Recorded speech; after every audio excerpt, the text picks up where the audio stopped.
in order to get funds to be able to do this. Well, So that would mean that, you know, if, let's say the authority would sell it to us for $1, mhm. and we could propose a plan to the code enforcement office saying this is what we're going to do, and this is how we're going to proceed, and this is what we're going to put into it, and whatever, then would we at that point have grants or situations available where we could get money to bring it up to, I don't know if it would have to be code-worthy 100% or not. If you're going to open it to the public, it's going to have to be. Now, there are, for historic properties, there are some exceptions and wiggle, you know, there's a little wiggle room in the code.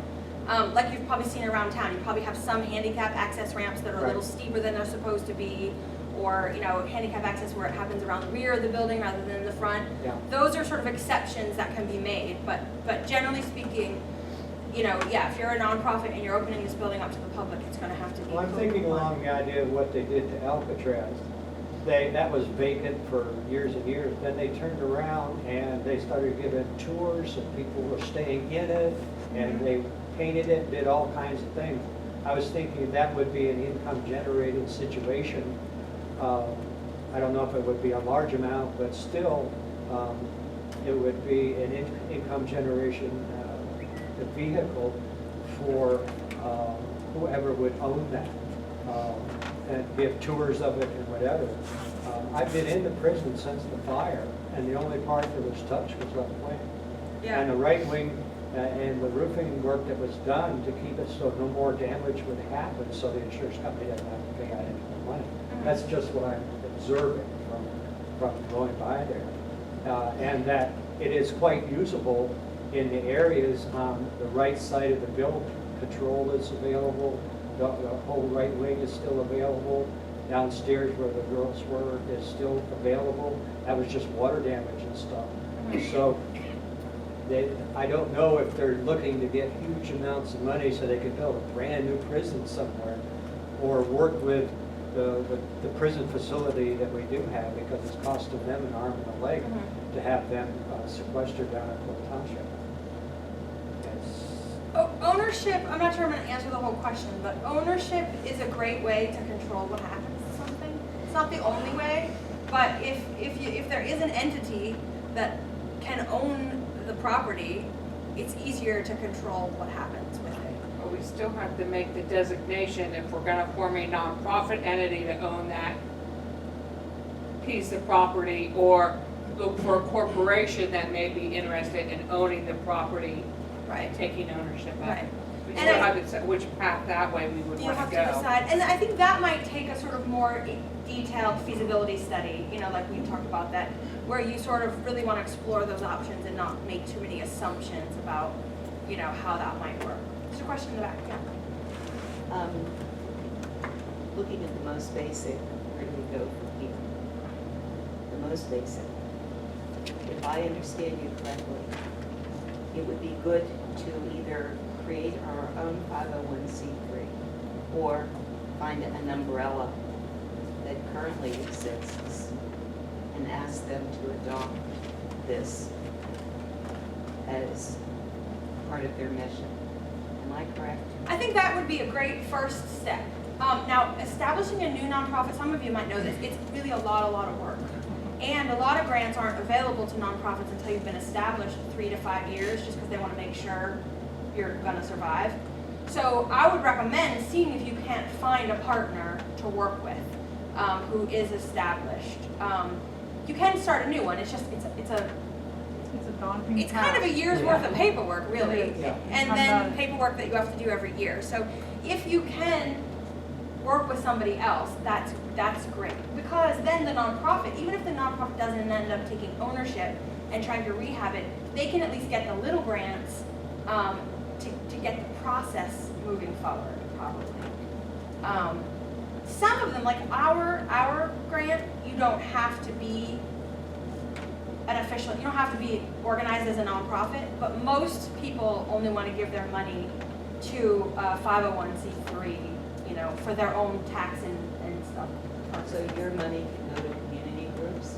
our money can go to anybody that we think needs it, if the project is in line with our mission. So for example, we are working on a private property. We just did a volunteer work weekend and put some money into getting a new roof put on a building that's a private business, just because we felt the need was really there, and it was something that we did. So we got a lot of flack for that. You can't give nonprofit money to a for-profit business, but actually we can, as long as it's in line with our mission and it's not going to a board member and all of those things. So we have that flexibility, but most don't. So I would just recommend that if you are going to want to be starting to go after small grants, it is best if you are working as a nonprofit. That made me think of something else that I forgot, and now I forgot it again. One thing that I think, based on sort of the political realities right now in town, and just the way historic preservation works, is that really kind of what we're trying to do right now is just buy time, I think. Just keep it from getting torn down in the current administration. And an example of that is that we do this, I mentioned it's called Pennsylvania at Risk. It's our endangered properties list every year. And we started doing that in 1992. And at our 20-year anniversary in 2012, I went back and did sort of a retrospective where I looked at how these properties were doing that have been on our list. And a lot of the ones that were listed in 1992 as imminently threatened are still standing. And some of them are just now starting to get rehab. Now, I know you don't want this sitting there for 20-some years, but the truth is, it looks stable to me. I mean, you want to get it back in use, you want to do something with it, but it's got time. As long as the political climate can let it sit for a little bit, you're just sort of working to try to buy some time right now. We figure out what you want to do, you figure out who's going to do it, you figure out how it's going to be paid for. So we can just keep people from tearing it down. Some people want to tear it down so they don't have to look at it. It's sort of a reminder of a problem. But if you can just get them to sort of look the other way while we figure out what we're going to do there and let it stand while we figure it out, that's great. I don't see, again, I'm not an engineer, and again, we might be able to bring in an engineer just to make this official, but I know old buildings, and I didn't feel at risk walking around the outside of that property at all. I don't think it's going anywhere anytime soon. A lot of old buildings are no better than the new ones. I don't think that thing's going anywhere. I don't know, there might be bits and pieces inside that aren't stable, They were renovating the but nobody should inside be before the inside. fire. They were doing arching work and pointing up work on the inside and for the left recreation area before fall last year. They were doing that. So they were maintaining it and taking care of it. And you have people's perception, it's going to fall over. Well, when you have an engineer come in and say, It's not going anywhere. that stacked stone with all that grout in there, that's not going to Yeah. move at all. And it hasn't moved since 1876. And we were talking a little bit when I was out looking at the building, just for a few minutes before I came here. The way buildings work, and walls the same thing, mortar is supposed to be this sort of sacrificial element that holds the stones together. So it can, and often does need to be repointed. So it can be damaged in fire, that's true. Stone isn't usually really damaged by fire, so you might have some stones that are in poor condition. I didn't see any on the outside that struck me as being particularly bad. But the fact that the mortar might be deteriorating, that's a totally fixable problem. Stone does explode, concrete block disappears in fires and stuff like that. Yeah, and limestone eventually burns, but it's got to burn for a long, think of a lime kiln, it's going to burn for days before that finally starts to crumble. So there might be certain areas where the stone would even need to be replaced. There was some talk in the paper, maybe it was verbally, about the possibility of doing a feasibility study on retrofitting the old prison. Didn't we talk about that? That was something I wanted them to do.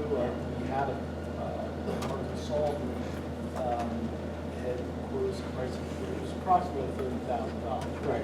Which isn't cheap, but in the grand scheme of what will ultimately be a $35 million, $50 million, he's talking about the courthouse too, which we don't Right. need. It's a drop in the bucket, and And what I wanted it for was to see what our options were, and when I'm thinking retrofit, I mean, I realize that the prison we have there is not up to today's standards. We couldn't put in anything like it, but what I'm talking about is you gut out a wing, you know, like maybe the fire damage wing is gutted out, and you build within that, and you put a modern structure within that area. You keep the historical facade, the historical wall, and to the extent that we were to look to doing a work release center, and I also think we should be looking at day reporting centers. Even just with the work release center, without a day reporting center, just a work release center, our probation department said they could get our count that we have in the traditional prison facility down from its current level of, if you excluded state prisoners who were just here until they went into their state sentences, it was about 185. They could get that down to 75. Well, if we can get that down to 75, we don't need as much prison, and that by today's standards, very small site might very well be able to suit our needs.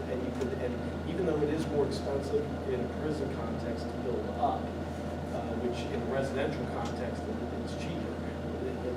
What I've been told in our consultants have said that as well, that it is more expensive to build up. We own it already. Right. So that was, I thought it needed to at least be looked into, and but they would not approve doing a feasibility study, and I think that to the extent that there's any danger of a demolition occurring prior to this administration leaving, the incentive for it would be the same incentive that the Vikings used to have when they would come to a new land that they wanted to settle. They would put their ships behind them because you just cut off your other Right. option. You have to make it work. And to the extent that they want to do something in a place other than that, that is where I think that's why he had a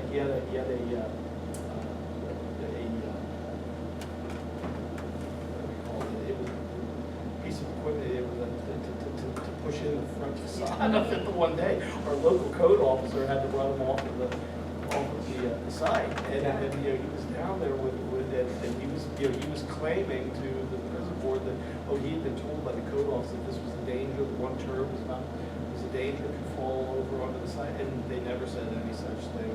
The cities, either the regular code officers or the third party code officer, I talked to both of them, and they literally had to run them off of there.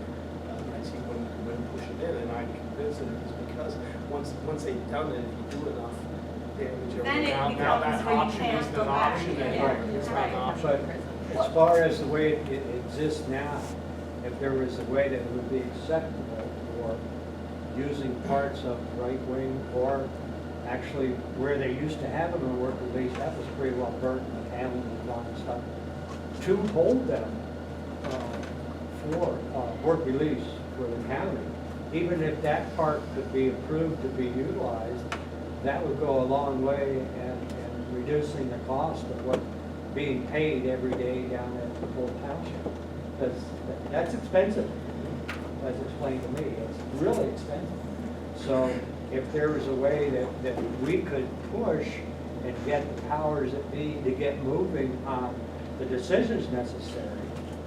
And I realized in our conversation, he had mentioned that we're not really going to do a hard and fast decision right now, because you got another group of commissioners coming in. Hopefully you're back, and the other one that's been causing all the trouble is gone, and the next tree that we have, hopefully they'll be more amenable to working with us in utilizing that building that exists for, what it used to be.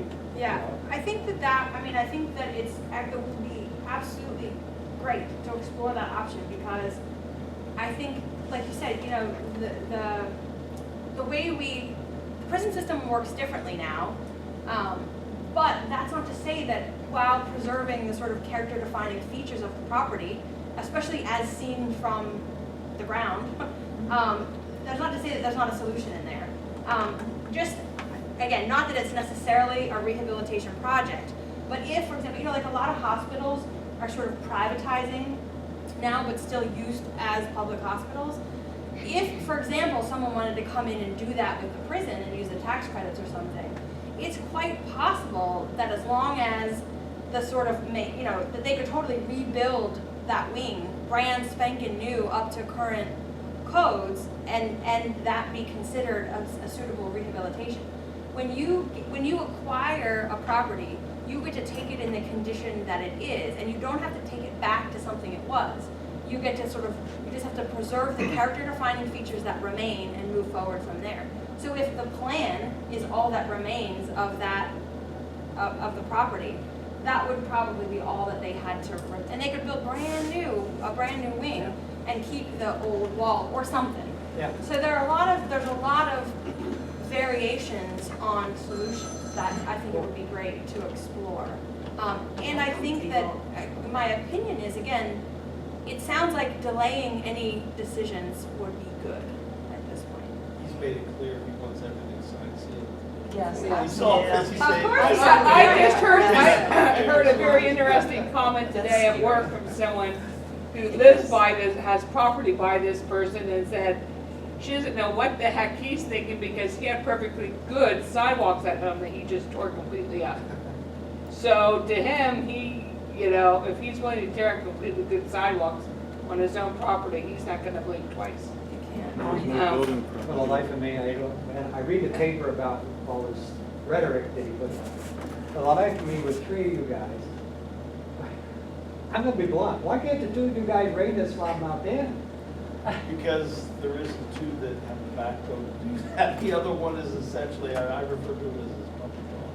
Yeah. That's He's his puppet. Okay. What are the options, and this is probably for you, to get any type of question posed on a public ballot as far as getting a feasibility study or? Yeah, there's only, and I don't know for counties, it probably differs. I know that I've looked into that issue for other municipalities, I've served as civil support. Because there's only a limited number of things that you have a right to have put on a referendum. And I don't know that this would fall into that. I can look into that and see, but I don't know that it will. I think it's more important at this point, if it's feasible. I mean, a good effort to make is to remember that these are elected officials. And so the vote can demonstrate what the referendum vote would. If you get people to use their vote to vote for somebody who, I know there are other issues, this isn't, you're not only voting on this issue, I recognize that, but remind people in your community that, the people in office are in office because we elected them, one way or another, so. The problem here is you have one that's not going to face the election today because he's not running again. And frankly, I don't think the other one is. We need to minimize Yes, his yes, damage. Yeah. At this point. Yeah, so it's really about just They're protecting more now. dangerous now than they ever been. It's taking the wrecking ball away from the jail until the new board of commissioners. Right. We gotta- And that is the long and the short of it, Does Sunbury have a demolition ordinance or reservation ordinance? Does anybody know? I think there is a preservation ordinance.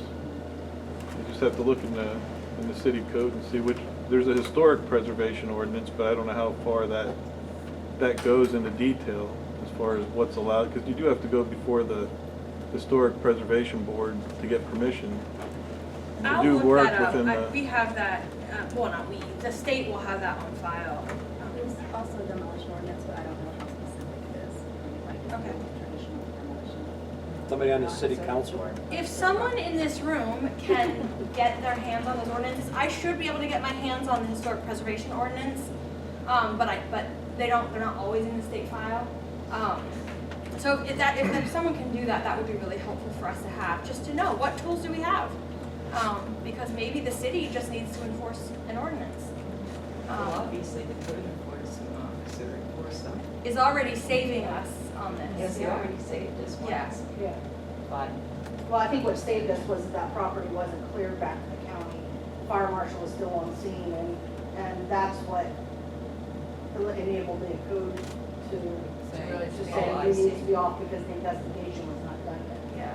yet. So that might not have been that enforcing helped. an ordinance, but we do need to check into that. So I don't know who wants to do that. If somebody can take it upon themselves to get those ordinances, they should, I mean, they might be online. I might be able to get them from my desk in State College, but again, not every municipality has them easily accessible to everybody.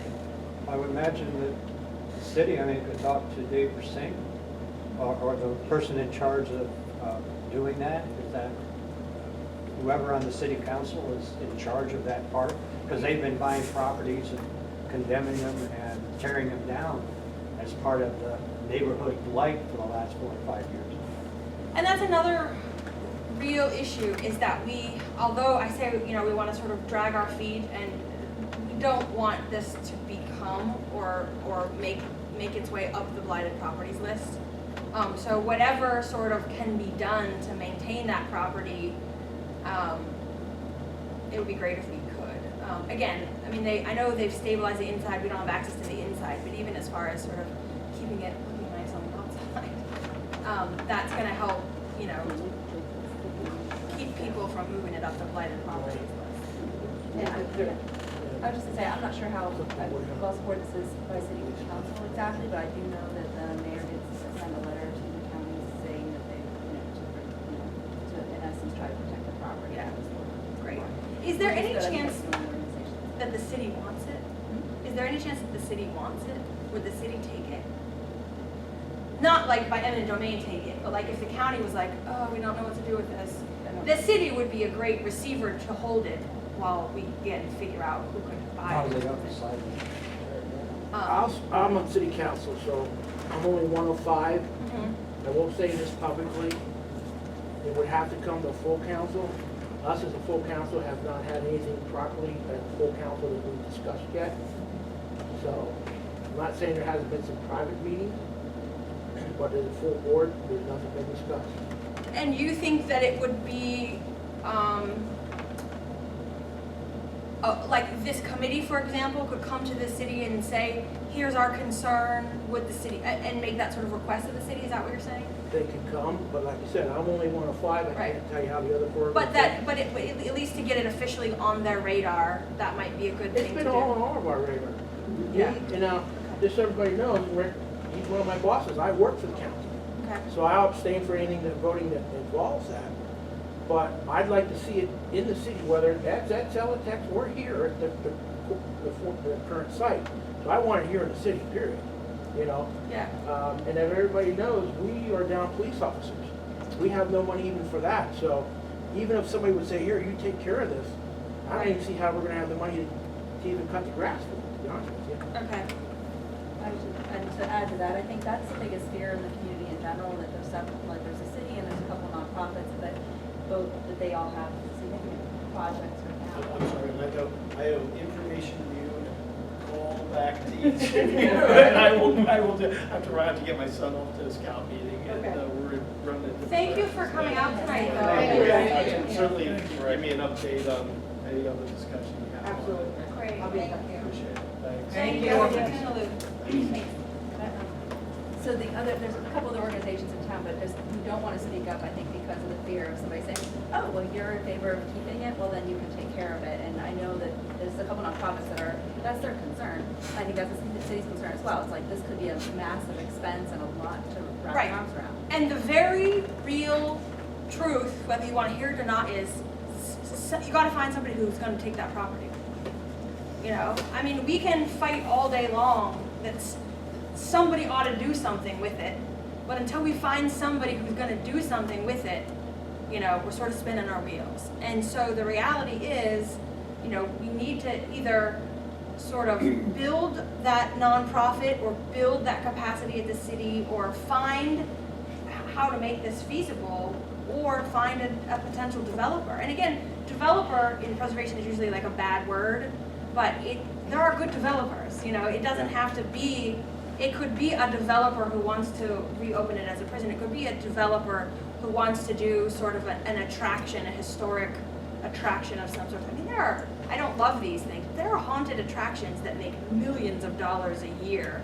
And they're not even in prisons, you know, like You they're hit just that in right regular old. about it. We could turn it into Oh, a and real everything, I great mean, bar come on, it's gotta hotel. be, right? If they're, yeah, if No. places are, it's gotta They are. be, so. And I'm not saying, again, that's usually not like, Hauntings, yes, barn. it's a little bit of a, sometimes it's a little bit, you know, sensationalism isn't really like the best history always, but you know, I'm just saying, there might be developers that aren't going to come in and do bad things with it, you know? So the very, I mean, any sort of feasibility study process or something, the reality is we've got to find somebody who wants to own it, and can afford to own it, and is willing to, you know, do that. That's the key right there. It's the hard truth of every, historic preservation is real estate development, you know? There's just no two ways about it, you know? And now you can do that at different levels. You don't have to do a multi-million-dollar rehabilitation. You can sort of buy it, preserve it. You know, there can be sort of the minimalist approach, Right. and there can be the sort of maximist approach, and there can be all kinds of things in between. So it's not to say that you have to have a zillion dollars, like, you know, that $2.5 million, frankly, might be enough. You know, depending on what you do with it. The insurance company thinks it's enough. You know? That's long gone. That's already, yeah, where Marcus, that is going. That's probably long gone. So, yeah. Given the history of this. Because then unfortunately, an insurance company cannot say, this money has to go. Fix the prison when they pay for the new one. They give you the money. But the It's- city oh, can yes, say to the Just county. like when you wreck your car, they'll give you the check to fix it. You don't have to fix it. But You the can take it somewhere else to fix it, but The city can say to the county, though, that you, I mean, if the city has any ordinances, any property maintenance code, any sort of, I mean, we've got to go look at what the city has, because the county owns real estate in the city that is now blighted. And so even though the county may have spent that $2.5 million, the city can enforce whatever provisions it has and make them come up with the money to do something.